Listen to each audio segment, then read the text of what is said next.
राज्यसभेच्या 7ही जागा आता बिनविरोध होण्याची शक्यता आहे। सध्याच्या संख्याबळानुसार मवियाला 1 जागा मिळण्याची शक्यता आहे। राज्यातल्या राज्यसभेच्या उर्वरित 6 जागा या महायुतीच्या वाट्याला जातील। महायुतीमध्ये राष्ट्रवादीला 1, शिवसेनेला 1 आणि भाजपला 4 जागा मिळतील। विधानसभेतील संख्याबळ पाहता उमेदवाराला 37.5 मतांची गरज असेल। महाविकास आघाडीच्या 3 जागा यावेळी महायुतीच्या पारड्यात गेलेल्या आहेत आणि त्यामुळे महायुतीचे आता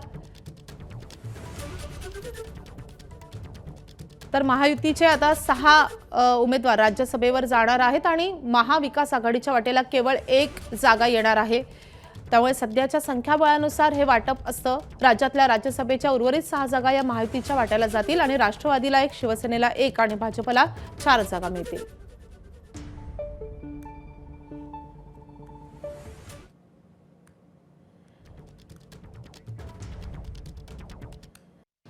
शरद पवारांसारखा नेता सगळ्यांसाठी महाराष्ट्रासाठी दिल्लीत असणं गरजेचं आहे हे मी स्वतः पवार साहेबांशी बोललेलो आहे।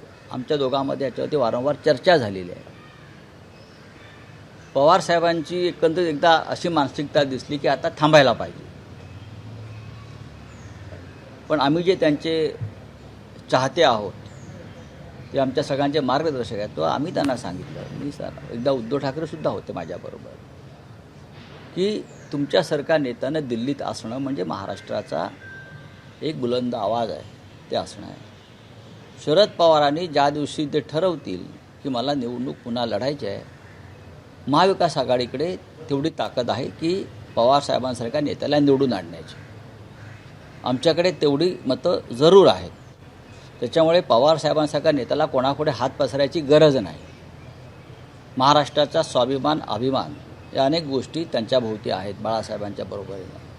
त्याच्यामुळे शरद पवार साहेब जर निवडणुकीला उभे राहणार असतील, त्यांनी राहावं अशी आमची अपेक्षा आहे, इच्छा आहे सगळ्यांची।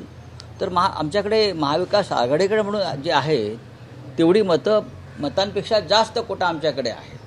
आता देवेंद्र फडणवीसजी किंवा इतर काही लोक त्यांनी कितीही त्याच्यामध्ये अपशकुन करण्याचा प्रयत्न केला, विशेषतः दिल्लीतून, तरी तो यशस्वी होणार नाही। एबीपी माझा, उघडा डोळे बघा नीट।